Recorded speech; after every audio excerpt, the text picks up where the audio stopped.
incredible gathering of patriots, and God bless the Baylor Bears.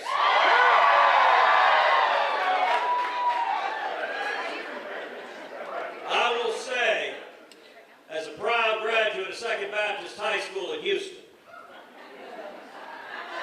and as the son of a preacher, there are a few places on planet Earth I feel more at home than Waco, Texas.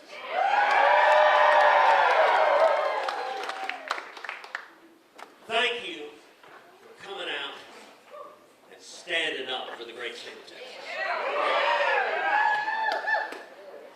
So let me say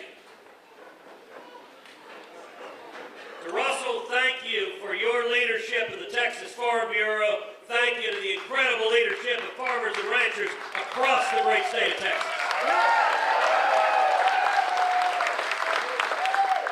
Texas is an ag powerhouse, and every farmer and rancher in the state, I will always have your back.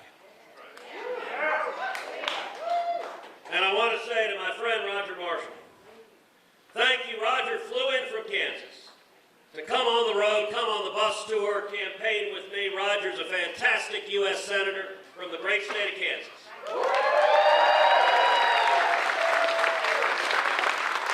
He came in and immediately said Texas barbecue's better.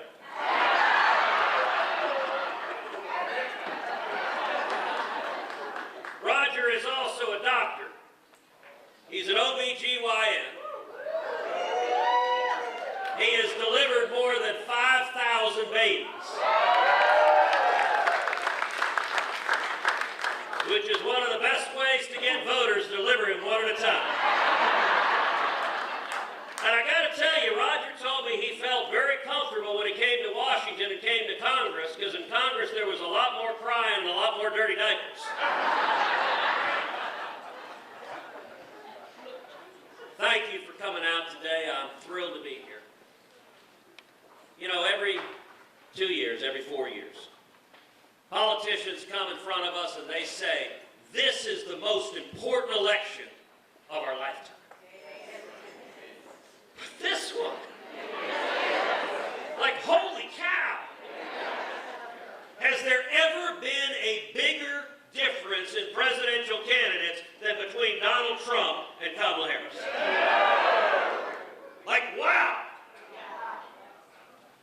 And by the way, in the U.S. Senate race here in Texas, I can tell you there's never been a starker divide than between me and Colin Albright. Now, some of y'all may have seen we had a debate this week.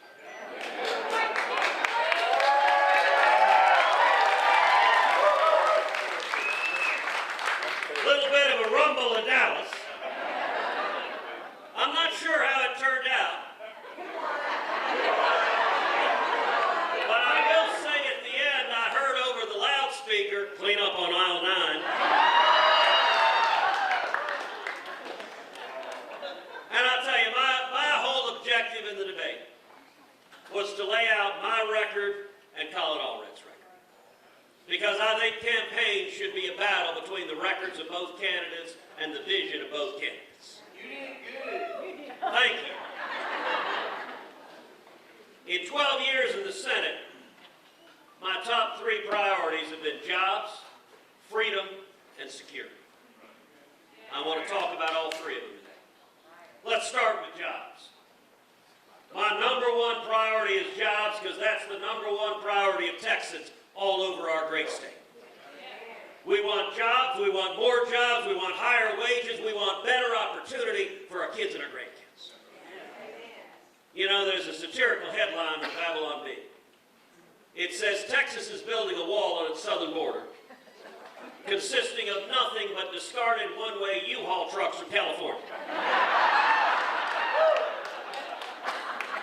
Now, there's a lot of truth to that. For more than a decade, we've had over 1,000 people a day coming to Texas. They come for lots of reasons, but the #1 reason is Texas is where the jobs are. Texas is where you can have opportunity for your family and for the future. And it's not rocket science how you get those jobs.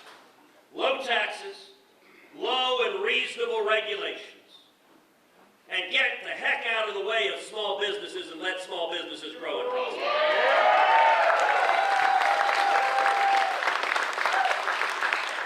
If you know just one stat when it comes to jobs, remember this. 2/3 of all new jobs come from small businesses. And if you look at the states that people are fleeing, big blue states like California and Illinois and New York and New Jersey and Connecticut, they all have high taxes, high regulations, and idiot politicians who do everything they can to kill small businesses and kill jobs. And so in my view, what this race is about more than anything else is keeping Texas, Texas.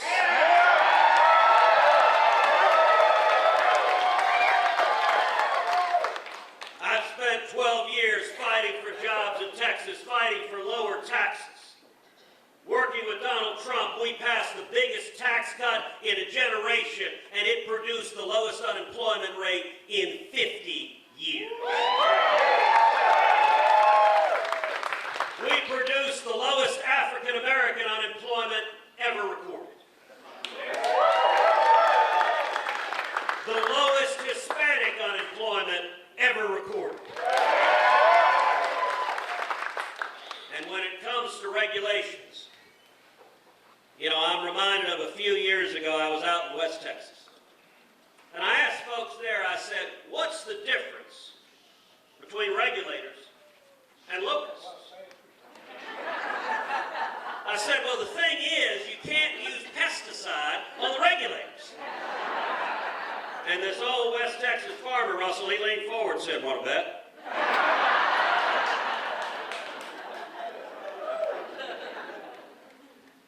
And while I've been fighting for jobs, Colin Allred's record's been the exact opposite. Yes, it has. In his first 4 years in the House, he voted with Nancy Pelosi not 95% of the time, not 98% of the time. He voted with her 100% of the time. It's like he walked into Congress, handed his voting card to Nancy Pelosi and said, here, Nancy, whatever San Francisco wants, that's what Texas wants to. So he's voted for higher taxes over and over again. He's voted for trillions in spending and trillions in borrowing and running the printing presses, which is driving inflation all over the state of Texas. And he's voted to raise taxes on natural gas and energy, driving up your costs. And I got to tell you, Colin Allred has voted over and over again with Joe Biden and Kamala Harris, in particular, supporting their war on energy and oil and gas and jobs in the state of Texas.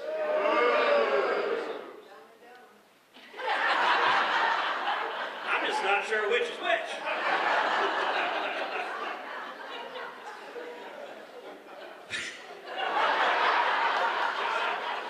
He's voted twice against fracking. When Joe Biden issued a ban on new permits to export LNG, Colin Allred voted with Joe Biden and against Texas jobs. By the way, if you watched the debate, you may remember Colin Allred said, well, I wrote an op-ed in support of LNG. I said, well, that's really nice. And what'd you do when the vote happened? He voted no, and he voted to kill jobs in the state of Texas. All right, let me ask you this. How many of y'all drove a truck here today? Woo! Yeah! Thank God this is still Texas. Well, Colin Allred voted in favor of Joe Biden's ban on gasoline engines. Biden issued an order that within 8 years, 2/3 of all new cars sold in America have got to be electric. Now let me just ask you something. Who the heck are Kamala Harris and Colin Allred to tell you what kind of car or truck you want? Beavis and Butthead. See, you're going to get me in trouble. The reporters are going to quote that, the Chronicle, that's going to be the headline right now, Beavis and Butthead.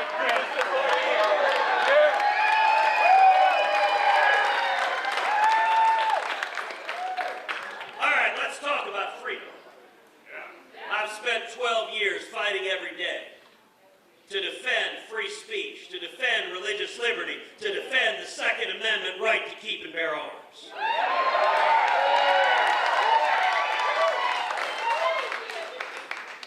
Let me tell you what Colin Allred has to say about the Second Amendment. He said, quote, "I wish the Second Amendment had never been written." Now, I gotta say, if there were an opening for city council in San Francisco, this guy would be a very strong candidate. But thank God this is Texas. And you know, to give you a sense of just how out of touch his agenda is with the people of Texas, Colin Allred has voted repeatedly in favor of boys competing in girls' sports, in favor of men competing in women's sports. How many of y'all saw these two biological men in the Olympics competing in, quote, women's boxing? And I tell you, the poor women that had to fight them, they said, wow, these guys hit hard. He's also voted in favor of boys in girls' restrooms, boys in girls' locker rooms, boys in girls' changing rooms. Let me ask you, in Kamala Harris and Colin Allred's world, do our daughters have any rights? No. How about the right not to be in a changing room next to a fully naked grown man? No. And I'll tell you, just a couple of weeks ago, Colin Allred joined with over 100 left-wing Democrats, including most of the squad in the House, writing a letter about our military. Now listen, you might say, oh good. At least they're going to say something sensible about our military. At least they're going to say we need to support our veterans, we need to support our active duty military, we need to pay our military more, we need to increase our readiness, we need to increase our ability to defend America against our enemies. All of that makes sense. Amen, I'm with you on that. Oh, yeah. All of that makes sense, so of course not a word of that was in the letter. So let me tell you what Colin Allred's letter said. He said, on our military bases in America, we need to have drag shows. He says on military bases, taxpayers should pay for sex change operations for soldiers. And by the way, he went a little bit further. He said not just soldiers on our military bases, taxpayers should pay for sex change operation and sterilization of children. And finally, the letter closed with this. He said every military base in America, they ought to be able to fly the transgender flag. Now listen, call me old-fashioned, but I think the job of our military is to be the most lethal fighting force on the face of the planet.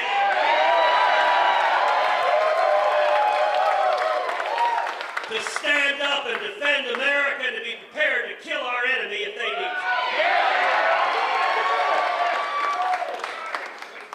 And in my view, only one flag should fly over a military base, and that is the flag of the United States of America.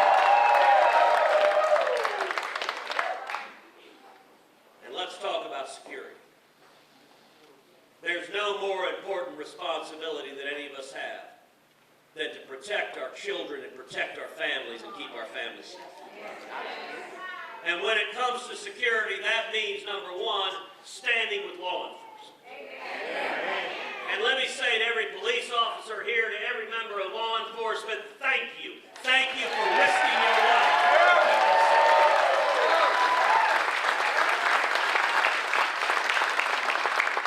As I travel Texas and travel the country, every time I see an officer, I try to say thank you on behalf of 30 million Texans. We're grateful to you and understand it is my job to have your back. Yeah. And when it comes to law enforcement, Colin Allred has been on the wrong side over and over and over again. He's voted twice in favor of defunding the police. He's voted in favor of releasing violent criminals from jail, lowering the prison sentences for murder, for rape, for armed home invasion. And in fact, you don't understand how extreme it is. So the first 2 years Joe Biden and Kamala Harris were in office, Colin Allred voted with Biden and Harris 100% of the time. But I actually think you can learn more from where he deviated from Joe Biden. So the D.C. City Council brought up a bill to lower the penalties for violent crime, to lower the prison sentences for murder and rape, carjacking, and armed home invasion. It was so bad, it was so extreme that Congress stepped in and said, we're going to reverse this. And even Democrats said this is too far. Joe Biden signed the law reversing what D.C. had done, letting criminals out of jail. Colin Allred voted no. And then there's the southern border. I'll tell you, I spent a lot of time at the southern border. If you have not been there in a while, I promise you, as bad as you think it is, it's worse. We are seeing a full-on invasion. 11.5 million illegal immigrants have entered under Joe Biden and Kamala Harris. Let me give you one number every one of you should know. 13,000. You know what that is? That is the number of convicted murderers who are illegal aliens who have been released and who are wandering free and clear in the United States of America. Now let me tell you this, when Donald Trump is reelected.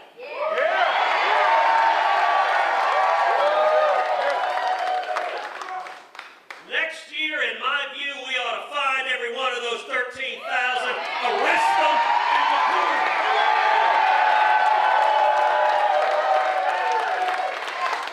Here's another number you may not know, 15,000. That's how many convicted rapists, illegal aliens, are free and wandering loose. We need to find every one of those 15,000 rapists, arrest them, and send them home. And when it comes to the border, Colin Allred's record has been truly terrible. When Trump was president, I worked hand in hand with him to secure the border, and we achieved incredible success. We produced the lowest rate of illegal immigration in 45 years. Joe Biden and Kamala Harris came in with Colin Allred, and they broke the border. If you think border security is important, Colin Allred says you are a racist. He describes the border wall. You know what he calls it? He calls it, quote, that racist border wall. And he has pledged to personally tear down, quote, that racist border wall. He's voted 3 times against the border wall. You know what Colin Allred is doing right now? He is spending millions of dollars running TV ads with pictures of him smiling in front of that thing he calls that racist border wall. Yep. Go get him, Cruz.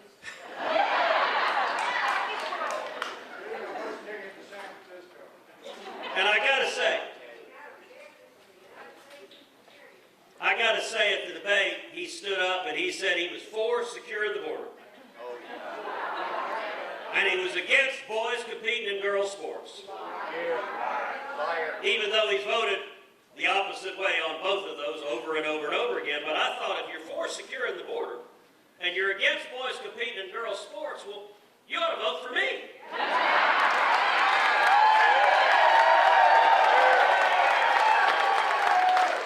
That's what I've been doing for 12 years. What have you been doing? Now, I want to come to you today with good news and bad news. The good news is people's eyes are open. All over this country, look, I don't think this is any longer a battle between Republican and Democrat. No. This is not a battle between conservative and liberal. This is a battle between sane and crazy. These people are out of their minds. Amen. Amen. Look, one of our 2 major parties can no longer figure out what is a woman. No. That didn't used to be a trick question.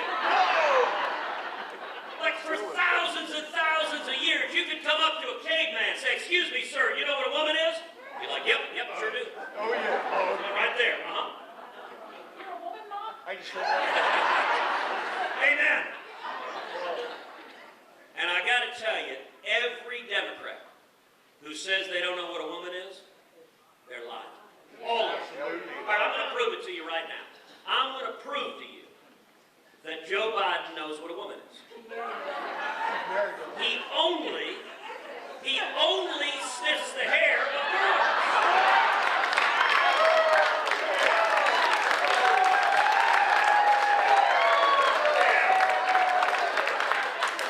Look, I've been in the Senate 12 years. Roger, even once have you seen Joe Biden come up to Chuck Schumer and sniff his hair? Careful, he's a Baptist. You get in trouble with that. He knows what a woman is. And you know what? I'm even more certain. Bill Clinton knows what a woman is. Don't leave him alone with your sister. But he knows. And all across the country, people are like, all right, you guys are full of it. Now here's the bad news. The Democrats have set a bullseye on the state of Texas. Yep. Chuck Schumer has been explicit. I am their #1 target in the country. They are spending over $100 million trying to beat me in this race. Not gonna happen. You turn on your TV and every second or third ad is an attack ad. Heidi looked at me and said, wow, I didn't realize you were so rotten.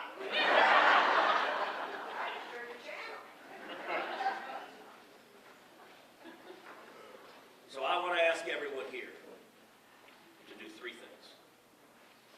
Number 1, contribute.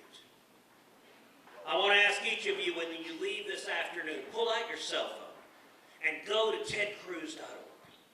tedcruz.org. tedcruz.org. Where? It's tedcruz.org. And contribute. Give $10 or $25 or $50, or maybe some of you can give $100 or $500 or $1,000. And by the way, even if you're young, even if you're a teenager, you're in high school, you can give $10. You can give $25. $25 is what? The cost of 2 pizzas? With no toppings?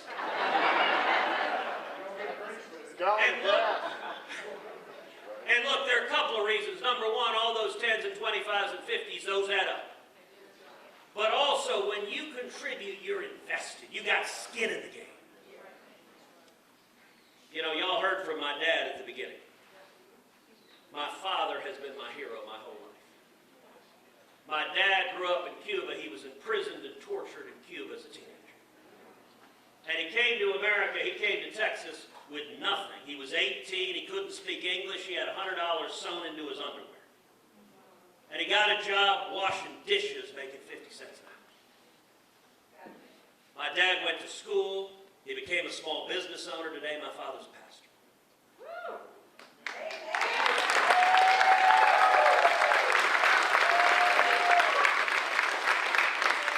Now, I'll tell you this. You want a check against going wobbly in office? Be Rafael Cruz's son. Because if I ever went to Washington and went liberal, he would whip my tail. But my dad is 85 now.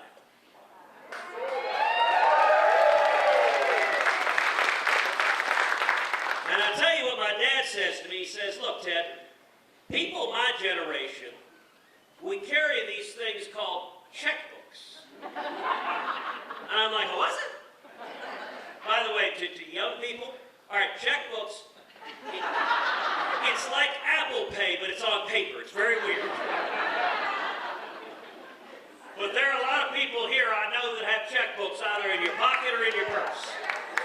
So I'm asking you, if you've got a checkbook today, before you leave, pull out a checkbook and write a check to our campaign. Because I'll tell you, we are being outspent massively. 3 days ago, Colin Allred spent another $1.5 million on TV ads. Today, he put another $1.2 million on TV ads. That's happening day after day, and we are at the hand-to-mouth stage where you give money today, and you're going to see that money on TV ads tomorrow.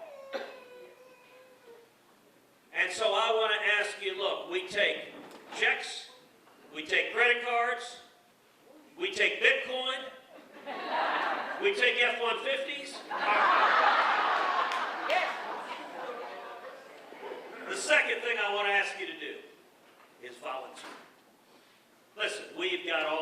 Texas, thousands and thousands of people who are knocking on doors, who are making phone calls, who are sending emails. And I want to give a special shout out today to the Republican women who are here.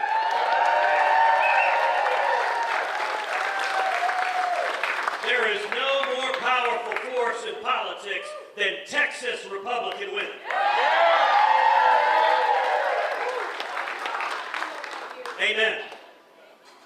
So volunteer, and then the third thing I want to ask you to do. Pray, yes. Vote. Vote. But vote. Vote. All right, election day is just over 2 weeks away. Early voting starts Monday. I want to ask everyone, if you can, come out and vote on Monday. Vote early. And by the way, one of the advantages of it, when you vote early, every campaign gets each day a list of everyone who's voted. Which means when you go vote, suddenly all the emails and phone calls and texts, they stop.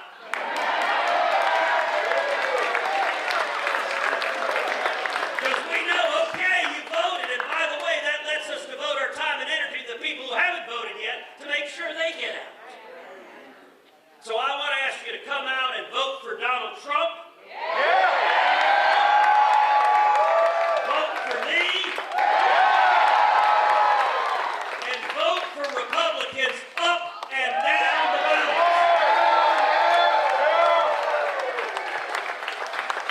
I want to ask every one of you to come out and vote for me 10 times. All right, hold on. We're not Democrats. Hold on. I am not suggesting voter fraud. No. Although I saw 2 reporters pull out their notepads and say, oh, urging multiple felonies from the stage. But here, let me tell you how y'all can do that legally. Number 1, make sure you vote.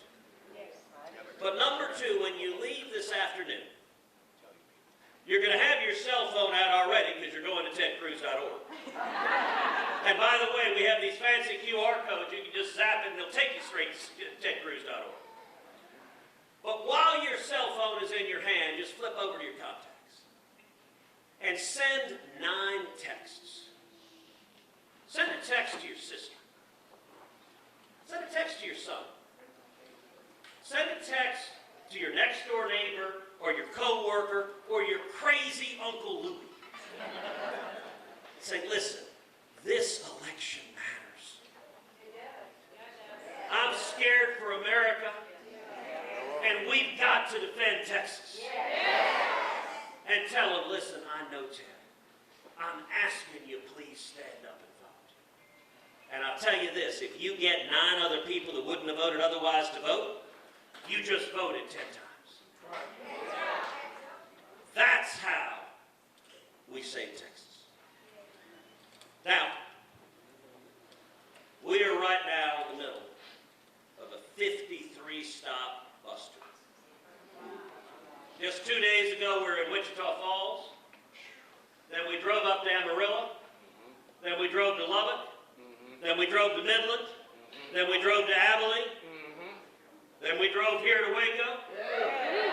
Then we're headed to College Station. Then Houston. Then down to the Valley. And then all around Texas again.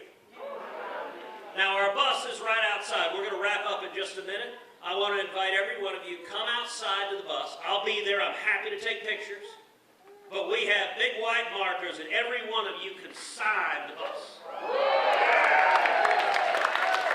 And when you sign the bus, you can come with us on all 53 stops through the state of Texas.